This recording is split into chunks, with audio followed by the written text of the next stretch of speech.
नमस्कार दोस्तों, 23 अगस्त 2023 की शाम को लगभग 6 बजे हमारा चंद्रयान 3 मून के साउथ पोल पर सक्सेसफुली लैंड कर जाता है और हमारा देश मून के साउथ पोल पर सक्सेसफुली लैंडिंग करने वाला पूरी दुनिया का सबसे पहला देश बन जाता है। और अगर पूरे चांद की बात करें तो रशिया, यूएस, चाइना के बाद चौथा ऐसा देश बन जाता है जिसने मून पर सक्सेसफुली लैंडिंग की है। हमारे चंद्रयान 3 में कई टाइप के पेलोड्स लगे हुए हैं। चलिए अब हम इन पेलोड्स के बारे में समझते हैं और जानते हैं कि चांद पर इनका क्या काम है। सबसे पहले समझते हैं कि पेलोड्स होते क्या हैं। पेलोड्स स्पेस मिशन के वो इम्पोर्टेंट एलिमेंट होते हैं जो कि एस्ट्रोनॉमिकल रिसर्च और स्पेस एक्सप्लोरेशन के लिए यूज किए जाते हैं। पेलोड्स ही स्पेस की सभी जानकारियां जैसे फोटोज, वीडियोस और डेटा को कलेक्ट करते हैं और उन्हें हम तक पहुंचाते हैं। इस तरीके से हमारे वैज्ञानिकों को बेहतर जानकारियां मिल पाती हैं और हम स्पेस की कई रहस्यों को सुलझा पाते हैं। हमारे चंद्रयान 3 में टोटल 7 पेलोड्स लगे हुए हैं और इस पूरे प्रोजेक्ट को 3 हिस्सों में डिवाइड किया गया है।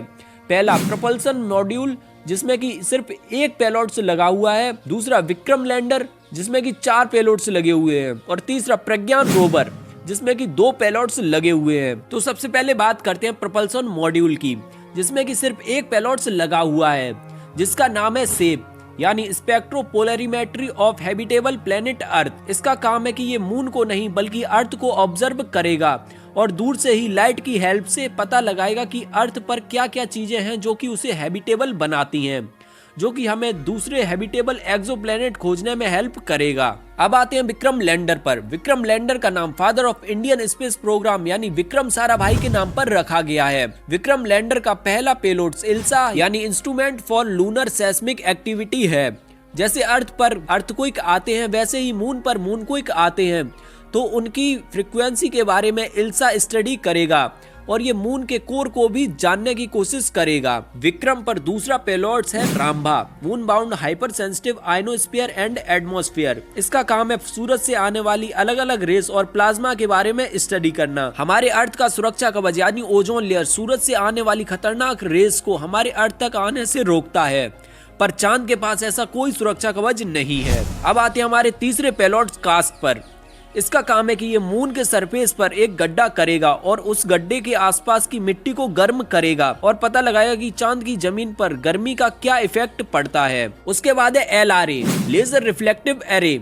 ये एक नासा का डिवाइस है। इसका काम है कि लेजर की मदद से अर्थ और मून की एक्यूरेट डिस्टेंस का पता करना, जो कि हमारे फ्यूचर मिशंस में हेल्प करेगा। अब आते हैं प्रज्ञान रोवर पर। प्रज्ञान रोवर विक्रम लैंडर से आधा किलोमीटर दूर ही तक एक्सप्लोर करेगा और ये सारा डेटा विक्रम लैंडर को सेंड करेगा। उसके बाद विक्रम लैंडर सारा डेटा हमारे पास तक पहुंचाएगा। इस रोवर के अंदर 2 पेलोड्स लगे हुए हैं। पहला अल्फा FX यानी अल्फा पार्टिकल एक्सरे स्पेक्ट्रोमीटर।